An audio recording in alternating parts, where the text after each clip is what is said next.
Hello दोस्तों, नमस्कार। आज के इस न्यू वीडियो में आपका स्वागत है। आज के इस न्यू वीडियो में हम लोग देखेंगे पूर्व मेघदूत का जो है श्लोक नंबर 12। पिछले वीडियो में जो है श्लोक नंबर जो है 11 तक अध्ययन कर चुके हैं। तो बढ़ते हैं अपनी क्लास की तरफ। आपतिक्षस्व प्रिय सखम अमुम तुंगमालिं च शैलम् वन्दे पुंसां रघुपतिपदे अंकितं मेघलासु काले काले भवति भवतो यस्य संयोगमेत्य सनेह व्यक्ति चिरविरहजम् मुङ्गचतो बाष्पम् उष्णम। अगर अवन्वय देखेंगे तो पुंसाम वध्यम यानी कि वध्यय यानी कि लोगों के वंदनीय रघुपति पद है। कौन है लोगों के वंदनीय? रघुपति पद है। रामचंद्र के चरणों से मेघ मेखलासु यानी कि रामचंद्र के क्या तो चरणों से यानी कि चरणों से मध्य भागों में अंकतम यानी कि अंकित अंकतम यानी कि चिन्हित प्रिय सखम यानी कि प्रिय मित्र यानी कि प्रिय मित्र अमुम यानी कि अमुम इस तुंगम शैलम। ठीक है, तुंगम शैलम अर्थात इस उन्नत रामगिरी पर्वत का जो है अली यानी कि तुंगम अली अंगम च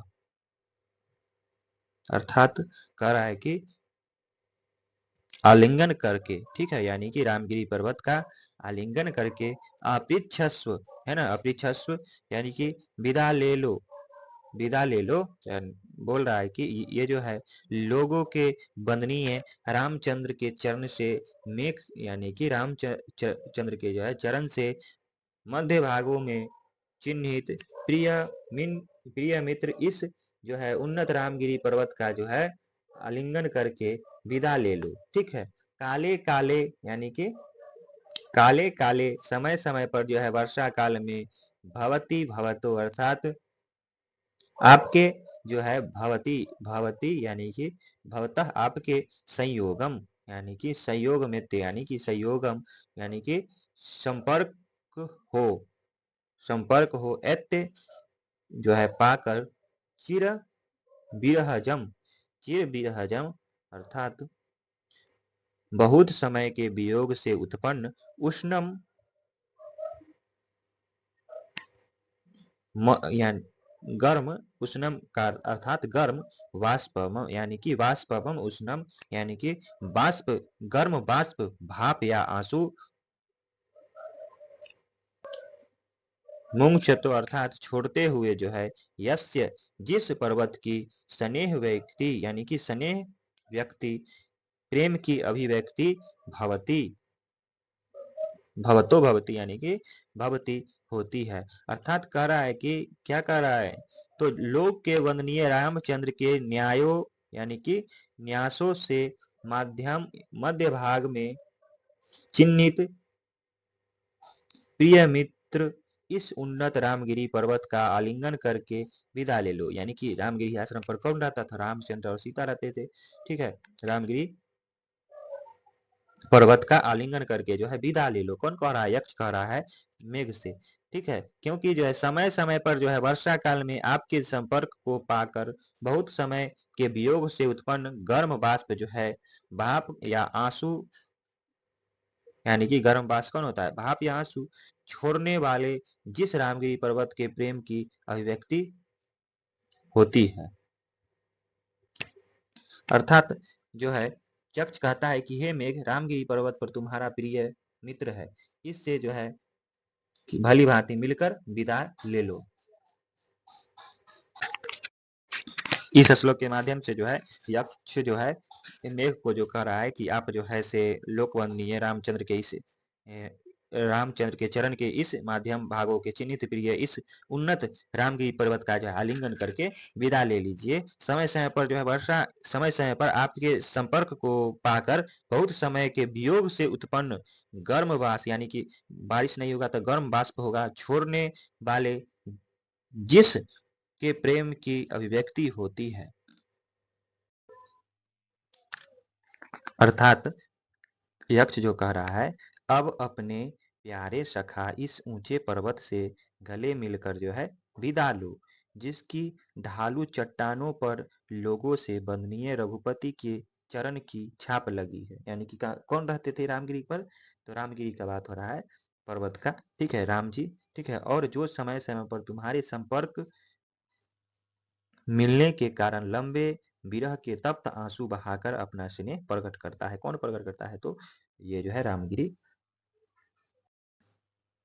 अगला श्लोक है, मार्गम त्वाच्छ्रेणो कथयत त्वद्भयानानुरूपम् संदेशं मे तदनुजलद श्रोष्यसि श्रोत्रपेयम्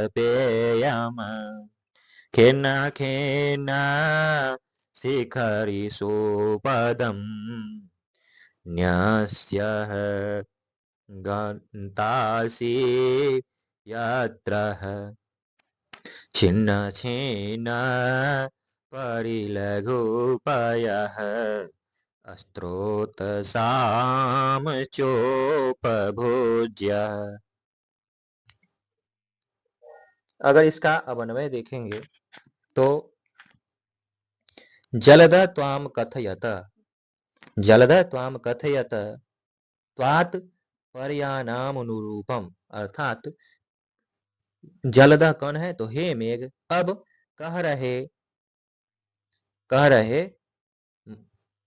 अपनी यात्रा के अनुरूप मार्गम, मार्ग को जो है, श्रीनु सुनो, ठीक है, श्रीनु सुनो,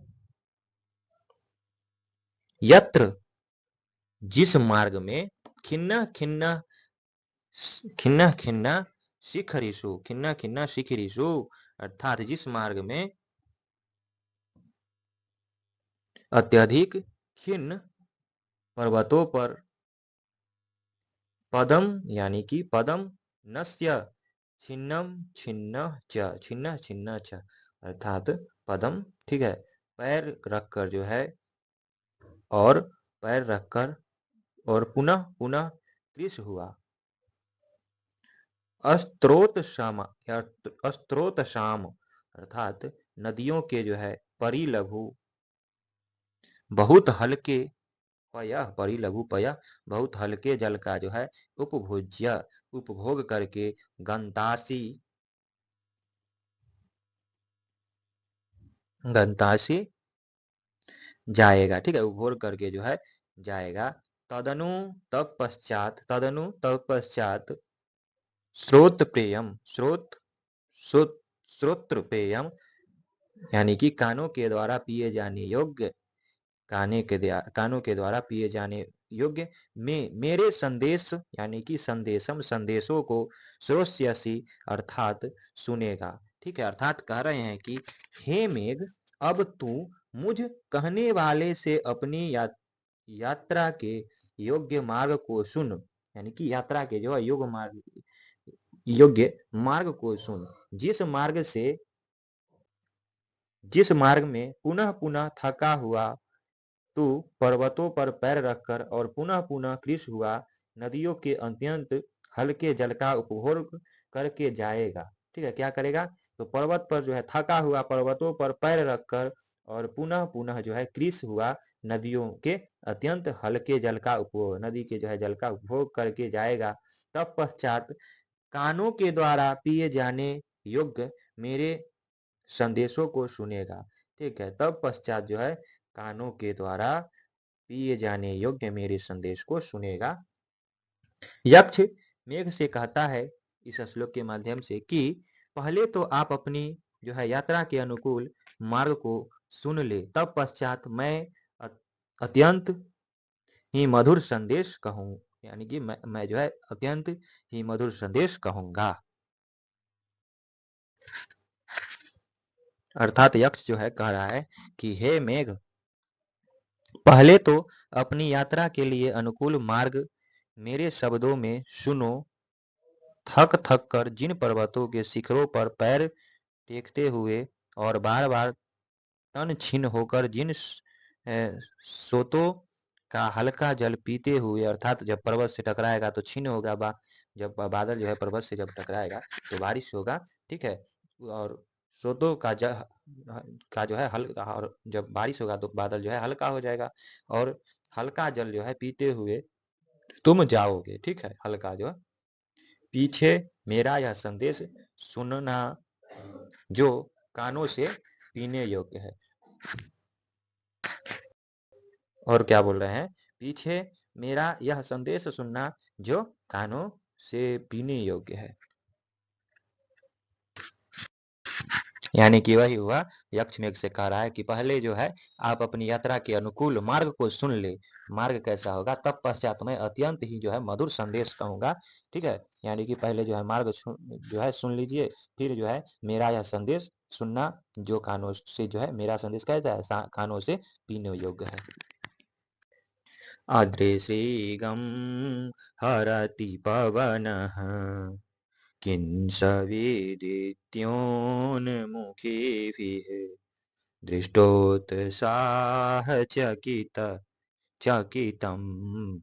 मुग्धसिद्धाङ्गनाभिः अस्थानादमसात् सरसनिचुलात् उत्पद्य उदङ्गमुखकम्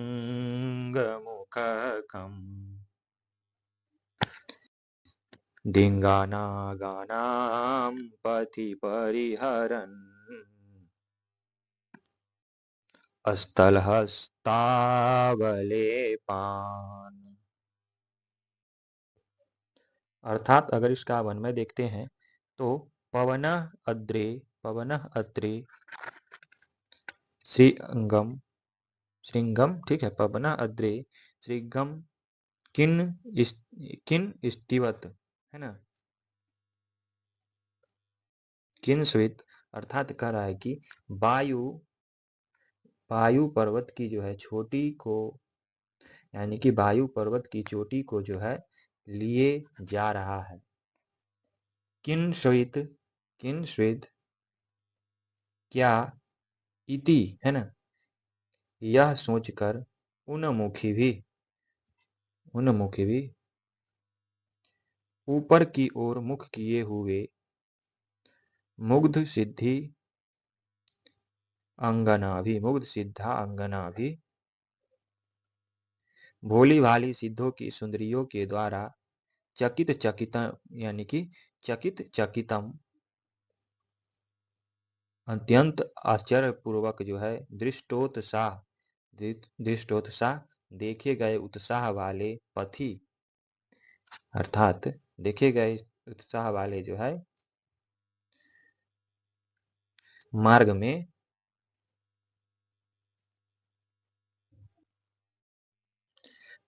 जो है दिंगनागानाम, है ना, दिंगनागानाम अर्थात दिग्गजों के जो है स्थूल हस्तावलेपान, अर्थात ये जो है मोटी सुरों के आक्रमण को जो है स्थूल हस्तावलेपान, अर्थात मोटी श्रृंगों के आक्रमण को जो है परिहरण बचाए हुए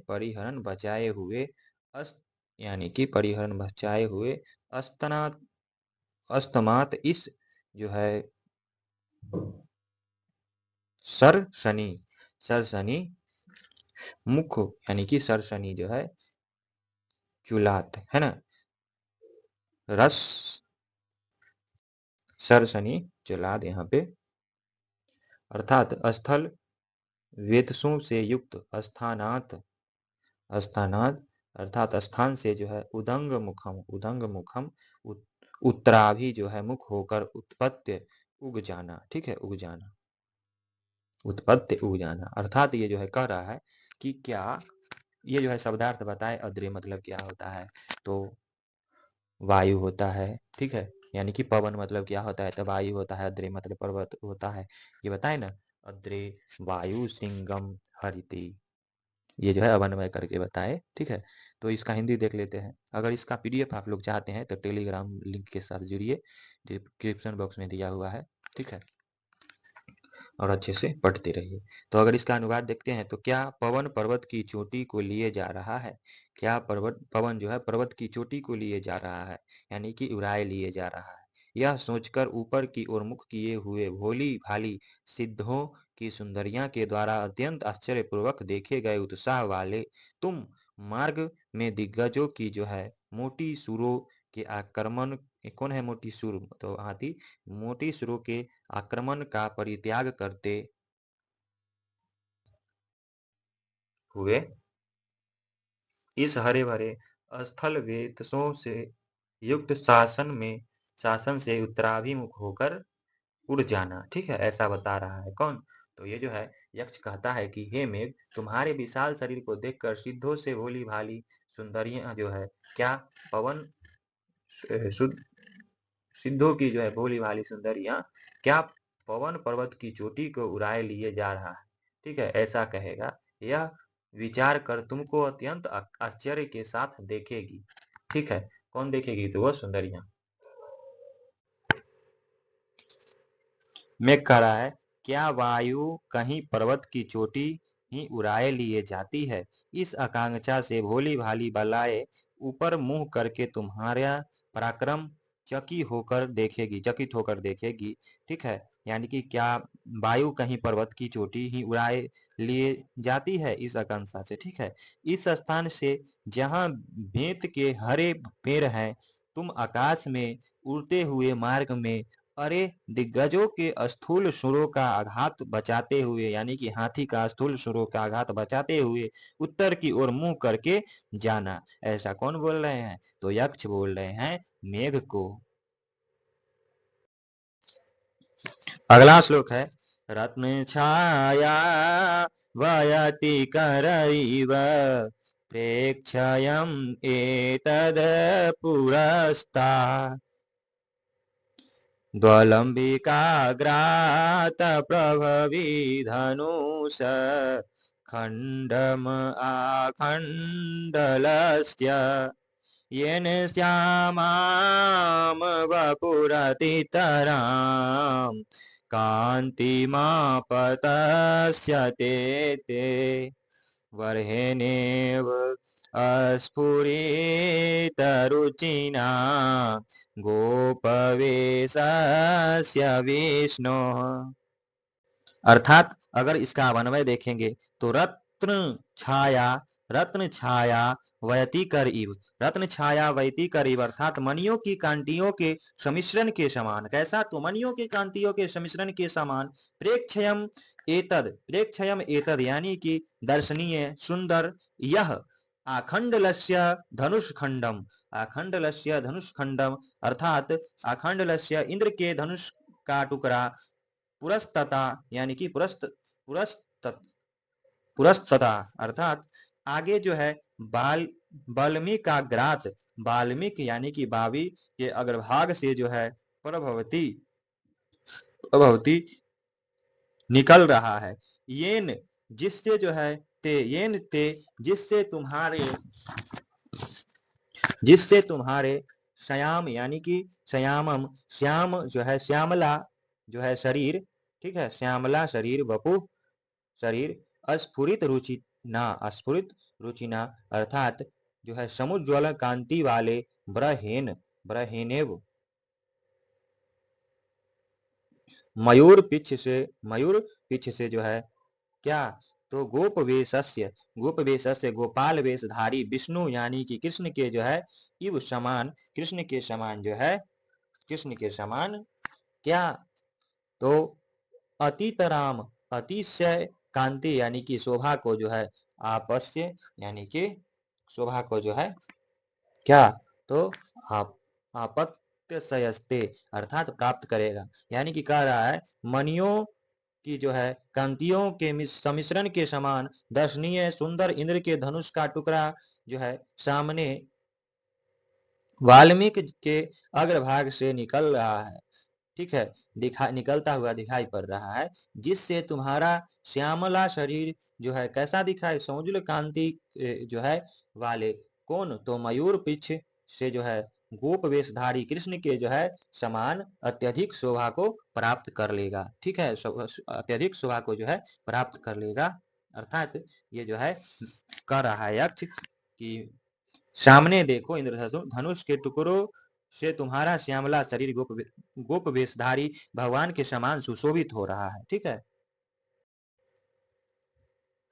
यानी कि चमचम करते रत्नों की झिलमिल ज्योति सा झिलमिल ज्योति सा जो सामने दिखता है, इंद्र का वह धनुखंड वामी की चोटी से निकल रहा है। ठीक है, वामी की चोटी से निकल रहा है, उससे तुम्हारा सावला शरीर और भी जो है अधिक खिल उठेगा, जिससे जो है झलकती हुई मोर शिखा से गोपाल वेशधारी कृष्ण का शरीर सज गया था। ठीक है, यानी कि कृष्ण के समान तुम जो है सुसज्जित दिखने लगोगे। क्यों तो क्यों दिखने लगोगे? जैसे श्री कृष्ण के सिर पर जो है मोर रहता है, मोर का पंख रहता है, वैसे ही श्याम वर्ण श्याम कांति वाला जो मेघ श्याम वर्ण का जो उसके ऊपर जो है धनुष प्रतीत होगा, वैसे ही यानी कि श्याम धनुष इंद्रधनुष जो है प्रतीत होगा, श्याम वर्ण से युक्त कौन रहता है? मेघ। ठीक है, उसके ऊपर जो है धनुष प्रतीत होगा, ठीक वैसे ही दिखेगा जैसे कि जो है गोप वेशधारी श्री कृष्ण जो है कौन तो श्री कृष्ण गोप वेशधारी किए थे और उनके ऊपर जो है मोर पंख लगा हुआ था, वैसे ही इंद्रधनुष दिखेगा, धनुष दिखेगा, यानी कि गोप वेशस्य। ठीक है, तो आज के वीडियो में इतना ही दोस्तों, मिलते हैं अगले वीडियो में अगले श्लोक के साथ। ठीक है, तो नमस्कार।